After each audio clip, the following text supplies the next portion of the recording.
ಬಾಧೆ ಪ್ರಾರಂಭ ಆಗ್ತದೆ. ಆ ಜೀವ ಗತಿಸಿದ ಜೀವಾತ್ಮ ಗತಿಸಿದ ಜೀವ ಉಂಟಲ್ಲ, ಅದು ಒಂದು ಶರೀರ ಬಿಟ್ಟು ಹೋಗಿದೆ, ಅದಕ್ಕೆ ಇನ್ನೊಂದು ಶರೀರ ಸಿಗಲಿಲ್ಲ. ಆವಾಗ ಅದು ಪ್ರೇತವಾಗಿ ತಿರುಗಾಡ್ತಾ ಇತ್ತು. ಅದಕ್ಕೆ ಯಾವುದೂ ಆಶ್ರಯ ಇಲ್ಲ.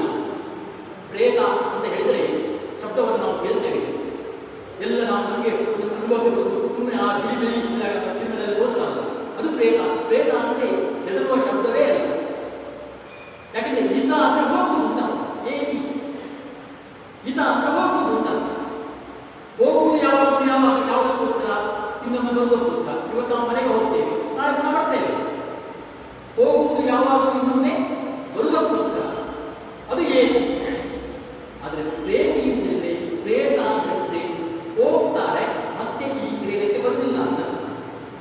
ಈ ಶರೀರಕ್ಕೆ ಬಾರದೇ ಇರುವ ಹಾಗೆ ಈ ಶರೀರ ಬಿಟ್ಟು ಹೋಗತಕ್ಕಂತಹ ಜೀವಾತ್ಮ ಇದ್ದಾರಲ್ಲ, ಅವನನ್ನ ಪ್ರೇತ ಅಂತ ಕರೆಯುವುದು ಅಲ್ವಾ. ಒಂದು ಜೀವ ಸತ್ತ ಕೂಡಲೇ ಪ್ರೇತರು ಬಂದು ಅವರನ್ನ ಪ್ರೇತಸ್ಯ ಅಂತ ಎಲ್ಲ ಕೇಳಿದ್ದಾರೆ. ಸೊ ಹೀಗಾಗಿ ಏನೋ ಒಂದು ಬಾಧೆ ಅದಕ್ಕೆ ಪರಿಹಾರ ಆಗಿಲ್ಲ. ಹೀಗಾಗಿ ಒಂದು ಒದ್ದಾಡ್ತಾ ಇದೆ ಆ ಪ್ರೇತ, ತಿರುಗಾಡ್ತಾ ಇದೆ. ಅಯ್ಯೋ ನಮಗೆ ಸಂಗತಿ ಆಗಿಲ್ಲಲ್ಲ, ಯಾವ ಸಂಗತಿ ನನಗೆ ಮಾಡ್ತಾರೆ, ಯಾವ ರೀತಿ ಸಂಗತಿಯನ್ನು ನನಗೆ ಒದಗಿಸ್ತಾರೆ ಅಂತ ಹೇಳಿ ಅದು ಕಾಯ್ತಾ ಇರುವುದು ಆ ಪ್ರೇತ. ಸೊ ಹೀಗೆ ತಿರುಗುತ್ತಾ ಆ ಒಂದು ನೋವು ಬಾಧೆ ಉಂಟಲ್ಲ, ಆ ಜೀವಾತ್ಮಕ್ಕೂ ಆ ಬಾಧೆ ಇರ್ತದೆ. ಕ್ರಮೇಣ ಮತ್ತು ಸಂಗತಿ ಮಾಡದೆ ಹೋದರೆ ಜೀವನ ಇರತಕ್ಕಂಥ ಕುಟುಂಬಕ್ಕೆ ಕೂಡ ಆ ಬಾಧೆ ಶುರುವಾಗುತ್ತದೆ. ಅವರ ಜೀವನದಲ್ಲಿ ಅವರಿಗೆ ಅನಾರೋಗ್ಯವೋ ಅಥವಾ ಅವರಿಗೆ ಯಾವ ಒಂದು ತೊಂದರೆಯೋ ಏನೋ ಶುರುವಾಗುತ್ತದೆ. ಹೀಗಾಗಿ ಗತಿಸಿದ ಒಂದು ಜೀವಕ್ಕೆ ಅವನೇ ಮಾಡಿದ ನೀಚ ಕರ್ಮದಿಂದ ಅಥವಾ ಅವನಿಗೆ ಸಂಸ್ಕಾರ ಆಗದೇ ಇರುವುದರಿಂದ ಪ್ರೇತವಾಗಿ ಹಾಗೆಯೇ ಉಳಿದುಕೊಂಡಿದ್ದರೆ, ವೇದವ್ಯಾಸರು ಹೇಳ್ತಾರೆ, ಪದ್ಮಪುರಾಣದಲ್ಲಿ ಹೇಳ್ತಾರೆ, ವೇದವ್ಯಾಸರೇ ಹೇಳತಕ್ಕಂಥದ್ದು ಆ ಪ್ರೇತಾತ್ಮ ಜೀವ ಉಂಟಲ್ಲ, ಅದಕ್ಕೂ ಪ್ರೇತ ಬಾಧೆ ನಿವೃತ್ತಿಯಾಗಬೇಕು. ಸಂಬಂಧಗಳಿಗೆ ಕುಟುಂಬರಿಗೆ ಆ ನೋವು ಉಂಟಲ್ಲ, ಅದೂ ನಿವೃತ್ತಿಯಾಗಬೇಕು ಅಂದರೆ ನೀವು ಬೇರೆ ಏನೂ ಪರಿಹಾರ ಬೇಡ, ಭಾಗವತವನ್ನ ಶ್ರವಣ ಮಾಡಿ. ಭಾಗವತವನ್ನ ಕೇಳಿದ್ರು ಸಹ ಹೇಳಬೇಕಾಗಿಲ್ಲ, ಅದು ಹೇಳ್ಬೇಕಾದ್ರೆ ಹೇಳಲೇಬೇಕು ಯಾರು.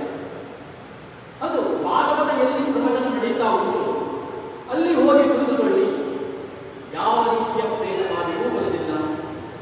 ಎಲ್ಲರಿಗೂ ಆತ್ಮಕ್ಕೂ ಇವಾಗ ರಚಿತ ಆತ್ಮಕ್ಕೆ ಸದ್ಗತಿಯಾಗುತ್ತೆ. ಈ ಉದ್ದೇಶದಿಂದ ನಾನು ಭಾಗವತಕ್ಕೆಲ್ಲ ಕಥೆ ಹೋಗುತ್ತದೆ, ಕಥೆಯನ್ನು ಹೇಳ್ತೇನೆ ನಾನು. ಹೀಗಾಗಿ ಇದೊಂದು ಕಾರಣ, ಇದೊಂದು ಉದ್ದೇಶ ಭಾಗವತ ರಚನೆಯಾಗಿದೆ. ಇನ್ನೊಂದು ಉದ್ದೇಶ, ಪ್ರತಿಯೊಬ್ಬ ಮನುಷ್ಯನು ಕೂಡ ಬದುಕಿನಲ್ಲಿ ಏನನ್ನ ಬಯಸ್ತಾನೆ? ಧರ್ಮ, ಅರ್ಥ, ಕಾಮ, ಮೋಕ್ಷ ಅಂತ ನಾಲ್ಕನ್ನ ಪುರುಷಾರ್ಥಗಳು ಅಂತ ಕರೀತಾರೆ. ಪುರುಷಾರ್ಥಗಳು ಅಂದರೆ ಪುರುಷರು ಬಯಸುವ ಧರ್ಮಗಳು ಅಂತ. ಪುರುಷರು ಅಂತ ಬರೀ ಗಂಡಸರು ಅಂತ ಮಾತಾಡ್ತಾರೆ.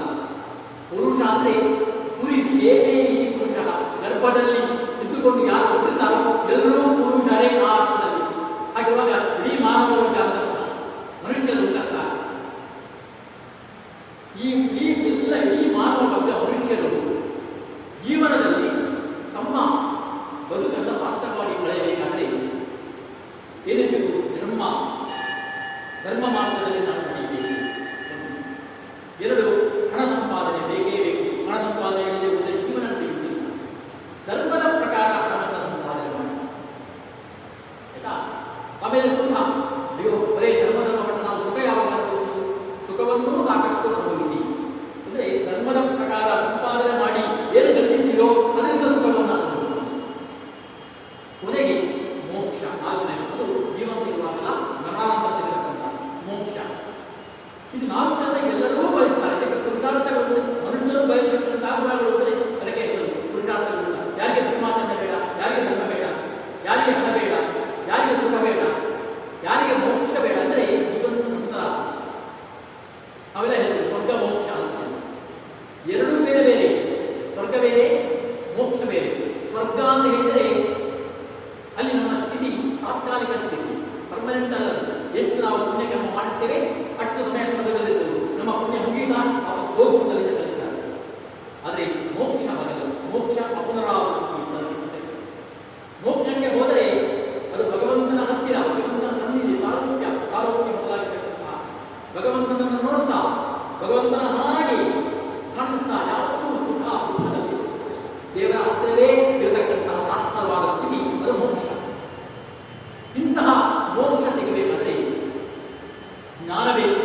ಜೀವನದಲ್ಲಿ ದೇವರ ಬಗ್ಗೆ ಭಕ್ತಿ ಬೇಕು. ಆಮೇಲೆ ಈ ಸಂಸಾರದ ಒಂದು ಜಂಜಾಟದಲ್ಲಿ ಅನುಭವಿಸಿ ಕೊನೆಗೆ ವಿರಕ್ತಿ, ವೈರಾಗ್ಯ. ಹೀಗೆ ಜ್ಞಾನ, ಭಕ್ತಿ, ವೈರಾಗ್ಯಗಳು ಅತ್ಯಂತ ಅವಶ್ಯವಾಗಿರ್ತಕ್ಕಂಥದ್ದು. ಅಂತಹ ಜ್ಞಾನದ ನಿರೂಪಣೆ, ಭಕ್ತಿಯ ನಿರೂಪಣೆ, ವೈರಾಗ್ಯದ ನಿರೂಪಣೆ ಅದನ್ನು ತಿಳಿದುಕೊಂಡು ಪ್ರತಿಯೊಬ್ಬ ಹುಟ್ಟಿದ ಮನುಷ್ಯ ಮೋಕ್ಷದ ಸಾಧನೆಯನ್ನ ಪ್ರಯತ್ನ ಮಾಡಬೇಕು. ಆದರೆ ಮೋಕ್ಷದ ಸಾಧನೆಯನ್ನು ತಿಳ್ಕೊಳ್ಬೇಕು ಅಂದರೆ ಎಲ್ಲರೂ ಅತ್ಯಂತ ಅವಶ್ಯಕವಾಗಿ ಭಾಗವನ್ನು ಮಾಡಬೇಕು. ಹೀಗೆ ಮೂರು ಉದ್ದೇಶ. ಒಂದು, ಕಲಿಯುಗದಲ್ಲಿ ಸಜ್ಜನರಿಗೆ ಗೊತ್ತಿದ್ದೋ ಗೊತ್ತಿಲ್ಲದೆಯೋ ಸಜ್ಜನರಿಗೆ ತಗತಕ್ಕಂತಹ ಏನು ಪಾಪದೋಷಗಳುಂಟು ಅದರ ನಿವೃತ್ತಿಗಾಗಿ ಮಾರ್ಗದರ್ಶನ ಮಾಡಬೇಕು. ಎರಡನೇದಾಗಿ, ತಾನು ಮಾಡಿದ ನೀಚ ಕರ್ಮದಿಂದಲೋ ಅಥವಾ ಸಂಸ್ಕಾರ ಸರಿಯಾಗಿ ಆಗದೇ ಇರುವುದರಿಂದಲೋ ಸದ್ಗತಿಯಾಗದೇ ಇರತಕ್ಕಂತಹ ಜೀವಾತ್ಮರಿಗೆ ಸದ್ಗತಿಗೋಸ್ಕರ ಮಾರ್ಗದರ್ಶನವನ್ನು ಮಾಡಬೇಕು. ಮೂರನೇದಾಗಿ, ಜ್ಞಾನ, ಭಕ್ತಿ, ವೈರಾಗ್ಯಗಳನ್ನು ಜೀವನದಲ್ಲಿ ಹೊಂದಿಸಿಕೊಂಡು ಮೋಕ್ಷದ ಕಾರ್ಯವನ್ನು ಸಾಧನೆ ಮಾಡಬೇಕು ಅಂತಾದರೆ ನಾವೆಲ್ಲರೂ ಕೂಡ ಭಾಗವತವನ್ನು ಶ್ರವಣ ಮಾಡಲೇಬೇಕು. ಇಂತಹ ಭಾಗವತ ಶ್ರವಣ ಮಾಡಬೇಕು ಎಂಬುದಾಗಿ ವೇದವ್ಯಾಸರೇ ಪದ್ಮಪುರಾಣದಲ್ಲಿ ಹೇಳಿದ್ದಾರೆ.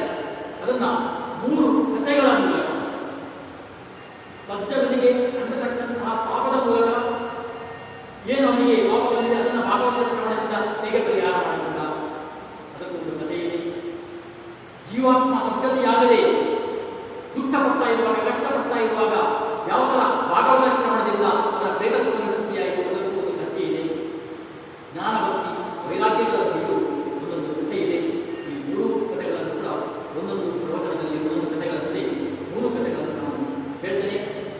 ಈ ಭಾಗವತ ಅಂತಕ್ಕಂಥದ್ದು ಮೊದಲು ಕಲಿಯುಗ ಪ್ರಾರಂಭ ಆದ ಮೇಲೆ, ಕಲಿಯುಗ ದ್ವಾಪರಯುಗ ಮುಗಿದು ಕಲಿಯುಗ ಪ್ರಾರಂಭ ಆಯಿತು. ಕಲಿಯುಗ ಪ್ರಾರಂಭ ಆದ ಮೇಲೆ 30 ವರ್ಷಗಳ ನಂತರ ಮೊದಲನೇ ಬಾರಿ ಫಸ್ಟ್ ಟೈಮ್ ಕಲಿಯುಗದಲ್ಲಿ ಭಾಗವತವನ್ನು ಶ್ರವಣ ಮಾಡಿದ್ದು ಅದು ಪರೀಕ್ಷಿತ್ ರಾಜ.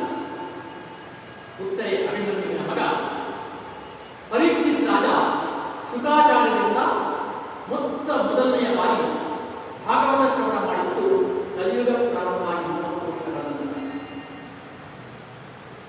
ಭಾಗವತವನ್ನು 7 ದಿನಗಳಲ್ಲಿ ಅದು ಅವರು ಭಾಗವತವನ್ನು ಹೇಳಿದ್ದು ಶುಕಾಚಾರ್ಯರು ಶುಕ್ಲ ಪಕ್ಷದ ನವಮಿ, ಭಾದ್ರಪದ ಮಾಸದ ಶುಕ್ಲ ಪಕ್ಷದ ನವಮಿ ತಿಥಿಯಿಂದ ಹುಣ್ಣಿಮೆಯವರೆಗೆ 7 ದಿನಗಳ ಕಾಲ.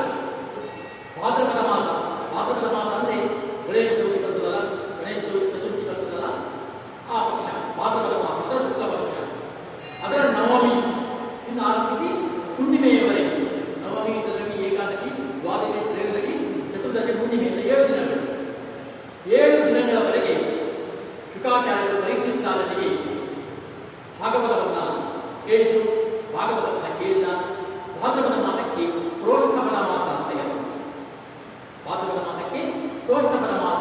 ಹೀಗಾಗಿ ಭಾದ್ರಪದ ಮಾಸದಲ್ಲಿ ಮಾಡತಕ್ಕಂತಹ ಪ್ರವಚನ ಉಂಟಲ್ಲ, ಅದು ಪ್ರೋಷ್ಠಪದಿ ಪ್ರವಚನ ಅಂತ ಪ್ರಸಿದ್ಧಿಯಾಗಿದೆ ಸಮಾಜದಲ್ಲಿ. ನೀವು ನೋಡಿರ್ಬೋದು, ಮುಂದೆ ಭಂಡಾರದಲ್ಲಿ ಭಾದ್ರಪದ ಮಾಸದಲ್ಲಿ ಮೊನ್ನೆ ಅಲ್ಲಿ ದೊಡ್ಡ ಬ್ಯಾನರ್ ಹಾಕಿದ್ರು, ಪ್ರೋಷ್ಠಪದಿ ಭಾಗವತ ಪ್ರವಚನ ಅಂತ. ಇದು ಪ್ರೋಷ್ಠಪದ ಭಾಗವತ ಪ್ರವಚನ ಅಂದರೆ ಭಾದ್ರಪದ ಮಾಸದಲ್ಲಿ ಶುಕ್ಲ ಪಕ್ಷದಲ್ಲಿ ಆಗತಕ್ಕಂತಹ ಪ್ರವಚನ ಅಂತ. ಹೀಗಾಗಿ